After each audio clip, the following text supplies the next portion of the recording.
أبا إلياس يا خضران بيتو ديما نخني بري وخضرة ده Maali birrii dhiyoon tana hanga qarshii 400 akkasitti hin kannine guyyuma lama dhumee duuba maallaqni deemee maallaqaan si kennuun qabu kanuma duraan si kannee sanirraa sharafadhu.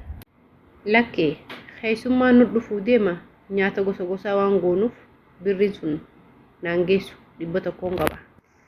Anis birrii waan qabu ni saamame hodhaadhaan qarshuma 100 kanaan qaba kanumaan bitadha.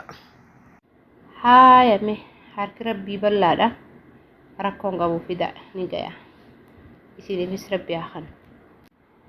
Habibii ummantiyaa mana hin jirtu kuduraa bituu deemte anis ni dhufa xiqqoo dhaabbadhee na eegi. Ayyee hin turini kootu anis siin eega Habiibti har'a wal agarra bashannanni akka ajaa'ibaati maallaqa abbaa kee nu gaafadhu. Abbaa kiyya maallaqa hin qabu warra ati hin qabdu abbaa kiyya ni saamanarraan tan ni saamame maallaqa hin qabu ummaatiyyaafuu waan kuduraa hin kennineef.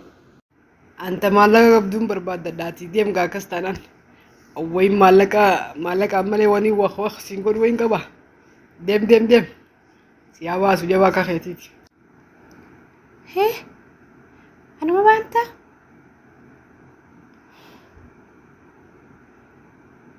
maallaqaaf na jalatte maallaqa kan hin garsee si wajjin wakiidhaan deemu hin qabu siif habaasu. Dhiiroon talti tuna isuma kuttee intali ililli na dhageessa kuduraan bitee dhufuu deema mucaa kana eegi mucaa biraan deemin hanga nan dhufu manaas tolchi abbaan kee osoo hin deebine dafi.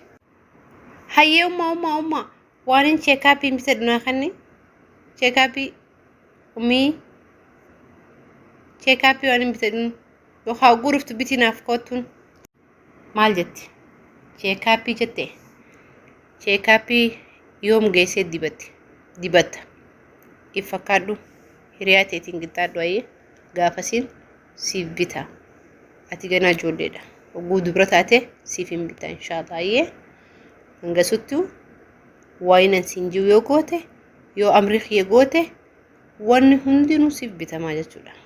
Wanni siin godhamne hin jirtu dhageessee ummiyye jabaadhu. Ani hin guddanne ummii ganaan guddadha amma hin guddanne hoo.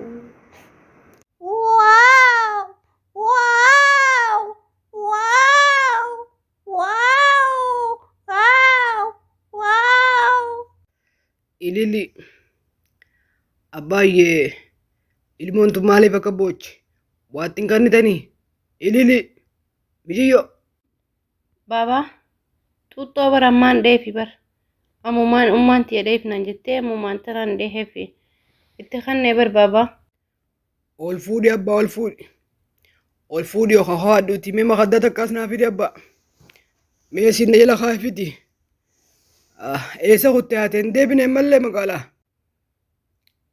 Babayyee hin deebine ummaan tiya lal babayyee manzaraan kiyyanarraa cabee manzaraa naa bituu didde ummaan maallaqa hin qabu jettee manzaraan bitadhaa maallaqa naa kannee abbiyyee.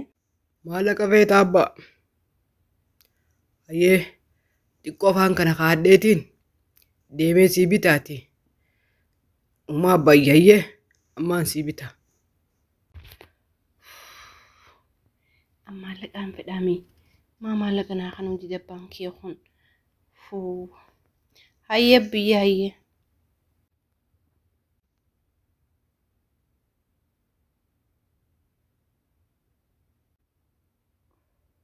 Maallaqa tokkoon arge dhiiroon fuudhee abbaa kiyya nakaa arge maallaqa fuudhuu dhiiroon fuudhee naan lolaa dhiiroo fudhadhu yoon argee maanta yoon fi fuudhee yoo harka irraa muranu rabbiin namaa gibaje yoo namni waa hatan.